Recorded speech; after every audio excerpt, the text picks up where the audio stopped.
Hello दोस्तों, नमस्कार। स्वागत है आपका अपने यूट्यूब चैनल सावन सीटेट एकेडमी में। दोस्तों, हमने कल से ही जो भारतीय संविधान का जो है प्रश्नोत्तरी शुरू किया है, जिसमें 5 ईयर की लड़ी आप लोगों के फुल पत्ती वाली क्लास चलने वाली है। तो दोस्तों, आप हमारे चैनल से जुड़ जाइए और एक एक प्रश्न मैं भारतीय संविधान का निचोड़ लेके आया हूँ, जिससे आपकी हर परीक्षा में क्लियरेंस मिलेगा ही मिलेगा। क्लियर होना ही होना है। 10 से 12 नंबर संविधान पॉलिटिक्स से आना ही आना है। तो दोस्तों, मैं टोटल पॉलिटिक्स के सारे प्रश्न कराने वाला हूँ, टोटल संविधान का प्रश्न कराने वाला हूँ। दोस्तों, आज वीडियो कुछ लंबा भी हो सकता है, 10-15 मिनट का होता था, 20 मिनट का भी हो सकता है। तो दोस्तों, अगर आप हमारे चैनल पर नए हैं तो जरूर सब्सक्राइब करिए, और आपको पसंद आता है वीडियो तो लाइक और दोस्तों में शेयर करिए। चलिए शुरू करते हैं दोस्तों। भारतीय संविधान, ठीक है, जो भारतीय संविधान संसदीय प्रणाली किस देश की संविधान से ली गई है? तो दोस्तों, हमेशा ध्यान रखिएगा, भारतीय संविधान संसदीय प्रणाली किस देश के संविधान से ली गई है? तो दोस्तों, इंग्लैंड से। ठीक, ये संसदीय प्रणाली, जो सांसद या संसद, जो अपने यहाँ संसद है, जिसमें सांसद लोग बैठते हैं, जो संसद, जिसको हम जो है आपका केंद्र में जो मंत्रिमंडल होता है, ठीक है, जहाँ पे सभी राज्य के अधिकारी जाकर बैठते हैं, राज्य के नेता लोग जाकर बैठते हैं, संसद। तो वो संसदीय प्रणाली जो है इंग्लैंड से ली गई है। भारतीय संविधान की कौन सा लक्षण जो आयरिश संविधान से अनुप्रेरित है? ठीक है, नीति निर्देशक तत्व है, जो कि नीति निर्देशक तत्व। ठीक, चलिए, भारतीय संविधान का सबसे बड़ा एकाकी स्रोत कौन सा है? तो गवर्नमेंट ऑफ इंडिया एक्ट, जो 1935। ठीक है, अब देखिए, भारतीय संविधान की संघीय व्यवस्था किस देश की संघीय व्यवस्था से समानता रखती है? तो दोस्तों, कनाडा से। संविधान में समवर्ती सूची की प्रेरणा कहाँ से ली गई? तो ऑस्ट्रेलिया से। भारतीय संविधान में मौलिक कर्तव्यों को किस देश से लिया गया है? तो रूस के संविधान से। राज्य में कलेक्टर पद, ठीक है, औपनिवेशिक शासन के किस देश से उधार लिया था? तो इंग्लैंड से। ठीक, कानून के समक्ष समान संरक्षण वाक्य कहाँ से लिया गया? तो संयुक्त राज्य अमेरिका से। ठीक है, सर्वोच्च न्यायालय की व्यवस्था भारतीय संविधान ने किस देश के संविधान से ली है? तो संयुक्त राज्य अमेरिका से। ठीक है दोस्तों, भारतीय संविधान संशोधन प्रक्रिया किस देश के संविधान से प्रभावित है? तो दक्षिण अफ्रीका से। विधि के समक्ष समता कहाँ से ली गई है? तो इंग्लैंड से। वह संवैधानिक दस्तावेज कौन सा है जिसका भारतीय संविधान तैयार करने में गहरा प्रभाव पड़ा? तो भारत सरकार अधिनियम 1935। भारत के राष्ट्रपति की आपातकालीन शक्तियां किस देश से ली गई? तो जर्मनी के बीमार संविधान से। किससे? जर्मनी के बीमार संविधान से, जिसको हम बीमार मत समझिएगा, बीमार, ठीक है, संविधान से। भारत के संविधान के मूल अधिकार किस देश के संविधान से प्रेरित हैं? तो संयुक्त के वीमार संविधान से। ठीक है, संविधान में कानून द्वारा स्थापित शब्दावली किस देश के संविधान से ली गई? तो संयुक्त राज्य अमेरिका से। प्रस्तावना की भाषा किस देश से ली गई है? तो दोस्तों, ऑस्ट्रेलिया से। ये प्रश्न जरूर आता है, ये इम्पोर्टेंट में आप नोट करिए। ठीक है, इम्पोर्टेंट में नोट करिए। चलिए दोस्तों, फिर से हम आगे बढ़ते हैं। तो भारत के संघ राज्य क्षेत्र, ठीक है, इससे प्रश्न भी आते हैं, जो भारत के संघ राज्य और क्षेत्र। ठीक, भारतीय संविधान में भारत को कैसे वर्णित किया गया है? तो राज्यों का संघ, ठीक है, या संघ एवं राज्य। भारतीय संघ में किसी राज्य को सम्मिलित करने का अधिकार किसको है? तो संसद को है। क्यों है? भारतीय संघ में किसी राज्य को सम्मिलित करने का अधिकार किसको है? संसद को है। तो क्यों है, इसके बारे में जान लीजिए। दोस्तों, हमारे जो भारत का संविधान है उसको ऐसा बनाया गया है कि आप अपने देश को किसी देश को नहीं दे सकते। अपने देश के कुछ भी हिस्से को या कोई राज्य को या कोई गांव को ही आप दूसरे जो है देश को नहीं दे सकते। हाँ, इसमें ये है, जो आना चाहे वो आ सकता है। अगर बांग्लादेश है वो अगर आना चाहता है, मिलना चाहता है, पाकिस्तान है वो अपने देश में आना चाहता है, वो चाहता है कि पाकिस्तान भारत से मिल जाए, तो हमारे यहाँ का जो है संसद उसे मिला लेगा, सरकार मिला लेगी। ठीक है, चलिए। नए राज्य का गठन अथवा उसकी सीमा में परिवर्तन करने का अधिकार किसको है? तो संसद को है। ठीक है, आपको मैं बता दूं, ऐसे जैसे मान लीजिए कोई भी विधेयक पास होता है या कोई भी बिल पास होता है या कोई भी नीति बनती है, मान लीजिए अगर शिक्षा की नीति तैयार होती है और अगर संसद भी उस पर बनाता है, जैसे राज्यसभा और लोकसभा, ठीक है, तो अगर दोनों अगर बनाते हैं, ठीक है, तो हमेशा ये आपको ध्यान रखना है, संसद और विधानमंडल। तो इसमें अगर संसद बनाता है तो संसद और विधानमंडल, तो दोनों में से एक का पास होगा। किसका होगा? दोनों में से एक का पास होगा। किसका होगा? तो दोस्तों संसद का होगा। ठीक, चलिए।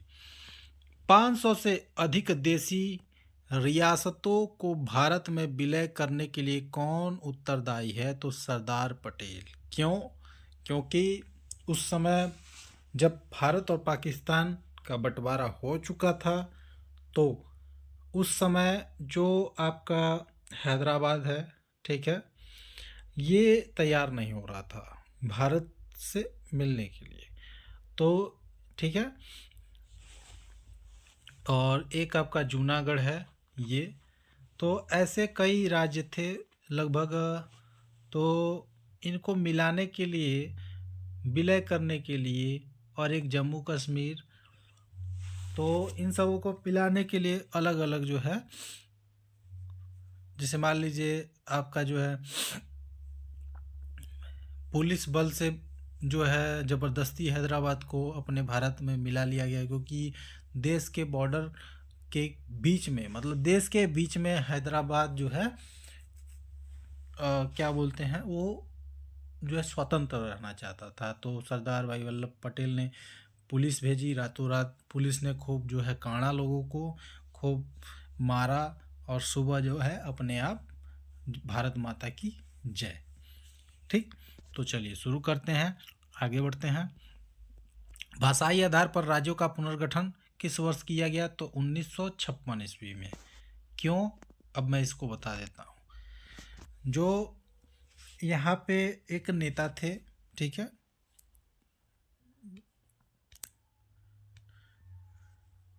जब उन्होंने अनशन रखा और उनकी मृत्यु हो गई, तो वहाँ के लोग और आक्रोशित हो गए। तो उनकी मृत्यु के बाद, ठीक है, जो ये आपके जो जवाहरलाल नेहरू, आपके प्रधानमंत्री, हमारे प्रधानमंत्री, उन्होंने क्या किया, तो सरदार भाई पटेल से बोला कि ऐसा है कि चलिए सांत्वना के रूप में आंध्र प्रदेश जो है भाषा के नाम, मतलब भाषाई आधार पर राज्य का नाम रख दिया जाए। तो उसके बाद हर जगह से मांग होने लगी कि हमारा जो है भाषाई आधार पर नाम हर राज्य का रखा जाए। तो धीरे धीरे सबका नाम रख दिया गया। कई थे जो है इसमें कमेटी भी बनाई गई थी, मगर उनका कोई मतलब नहीं है, क्योंकि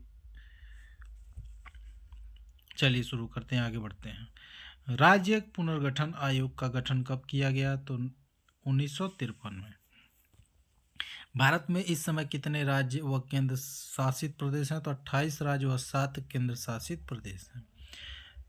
पांडिचेरी वर्तमान में जो वर्तमान में पुदुचेरी है, को किस वर्ष भारतीय संघ में शामिल किया गया? तो 1962 ईस्वी में। संविधान लागू होने के पश्चात कौन सा भारतीय संघ एक आरक्षित राज्य था? सिक्किम। किस संवैधानिक संशोधन के अंतर्गत सिक्किम को भारत का सह राज्य बनाया गया? तो 35वें संशोधन के द्वारा। ठीक है। हिमाचल प्रदेश को राज्य का दर्जा कब मिला? तो 1971 ईस्वी में। सिक्किम को राज्य का दर्जा कब दिया गया? 1975 में। मैं आपको बता दूं, संवैधानिक संशोधन के अंतर्गत सिक्किम को जब सहराज्य बनाया गया, क्योंकि यहाँ के जो महाराज थे वो सोचते थे कि भारत जो है मान लीजिए कब्जे में ले ले, उसके बाद फिर से ये चीन की तरह ही मेरे साथ करे, तो ऐसा नहीं। तो फिर जो है सरदार भाई पटेल ने उनको बोला कि आप जो है इनको साम्राज्य बना लीजिए। साम्राज्य बना लेंगे तो क्या होगा, इनको ऐसा भी नहीं लगना चाहिए कि हम इनका राज्य हड़प लिए हैं, क्योंकि भारत में सटे रहेंगे, इनकी सुरक्षा का दायित्व तो जो है भारत उठाएगा। तो उसके बाद क्या किया गया, फिर जब इनको लगा कि नहीं भारत हमारा फ़ायदा नहीं उठाता है या कुछ ऐसा नहीं, तब जाके ये जो है भारत में जो है विलय कर लिए, तो राज्य का दर्जा मिल गया, जो कि 1975 में।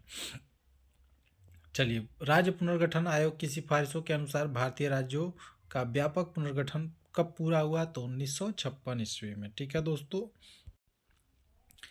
रियासतों को भारत में विलय करने के लिए किसके नेतृत्व में मंत्रालय का गठन किया गया? सरदार पटेल के नेतृत्व में।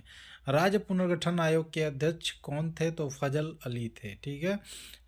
नागालैंड को अलग राज्य का दर्जा कब प्राप्त हुआ? 1 दिसंबर 1963 में। राज्यों का निर्माण किस अनुच्छेद के अंतर्गत होता है? तो अनुच्छेद 3 के। भारतीय संघ में 22वां राज्य कौन सा बना? तो झारखंड। ठीक है, सॉरी, 28वां राज्य कौन सा बना? झारखंड। ठीक है। चलिए दोस्तों, अब भारतीय मूल अधिकार समान ज्ञान प्रश्नोत्तरी इसके बारे में बताते हैं। मूल अधिकारों का सर्वप्रथम किस देश में मान्यता दी गई थी? तो संयुक्त राज्य अमेरिका में। Doctor B R. अम्बेडकर ने संविधान के किस भाग में सबसे अधिक आलोकित भाग कहा? तो भाग 3 को। ठीक है। भारत के संविधान में मूल अधिकार क्या है? मूल अधिकार का हिस्सा, मूल संविधान का हिस्सा। मौलिक अधिकारों का निलंबन कौन कर सकता है? राष्ट्रपति कर सकता है। ठीक है। मौलिक अधिकारों के बारे में सुनवाई करने का अधिकार किसको है? सर्वोच्च न्यायालय को। भारतीय संविधान की अस्पृश्यता उन्मूलन किस अनुच्छेद में है? तो अनुच्छेद 17 में। मौलिक अधिकारों का मुख्य उद्देश्य क्या है? व्यक्तिगत स्वतंत्रता को सुनिश्चित करना। ठीक है। स्वतंत्रता का अधिकार किस अनुच्छेद में वर्णित है? तो अनुच्छेद 19 से 22 तक, ये ध्यान रखिएगा। सूचना का अधिकार किस अनुच्छेद में जोड़ा गया है? तो 19A में। शिक्षा का अधिकार किस में जोड़ा गया है? तो 21A में, क्योंकि ये भी मूल अधिकार और स्वतंत्रता अधिकार में ही आता है। अनुच्छेद 24 में मौलिक अधिकारों में क्या वर्णित है? तो बच्चों को शोषण के विरुद्ध अधिकार। संपत्ति का अधिकार कैसा अधिकार है? कानून अधिकार। ठीक है। धार्मिक स्वतंत्रता का अधिकार किस अनुच्छेद में है? तो अनुच्छेद 25 में। मौलिक अधिकारों में संशोधन अधिकार किसको है?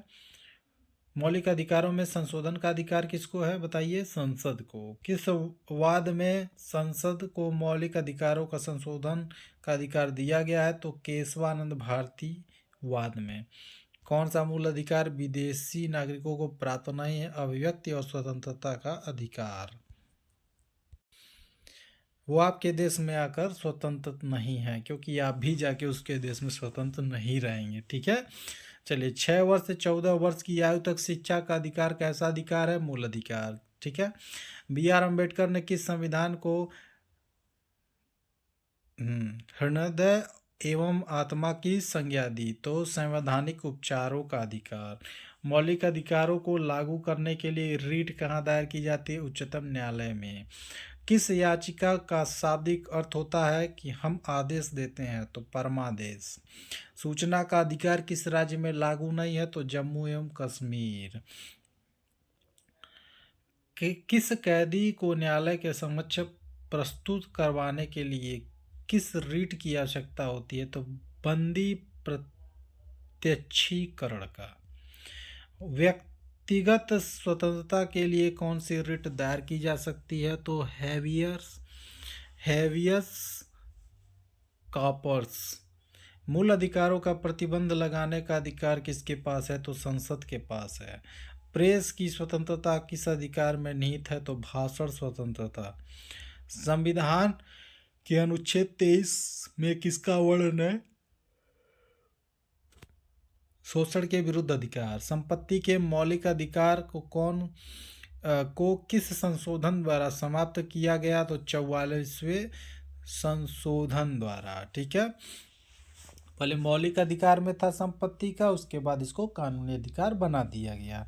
तो दोस्तों मैंने बताया ना, आपको वीडियो लंबी हो सकती है, मगर हाँ दोस्तों 5000 प्रश्नों की लड़ी लगने वाली है। फूल पत्ते की क्लास चल रही है, तो कृपया आप लोग बहुत मन से पढ़ें, ठीक है, और नोट्स बनाएं या वीडियो को 2-3 बार देख लीजिए, आपको याद हो जाएगा। तो दोस्तों अगर वीडियो पसंद आया हो तो ज़रूर लाइक करिएगा और चैनल को सब्सक्राइब करिए और दोस्तों में शेयर करिए। चलिए मिलते हैं अगले वीडियो में, तब तक के लिए जय हिंद दोस्तों।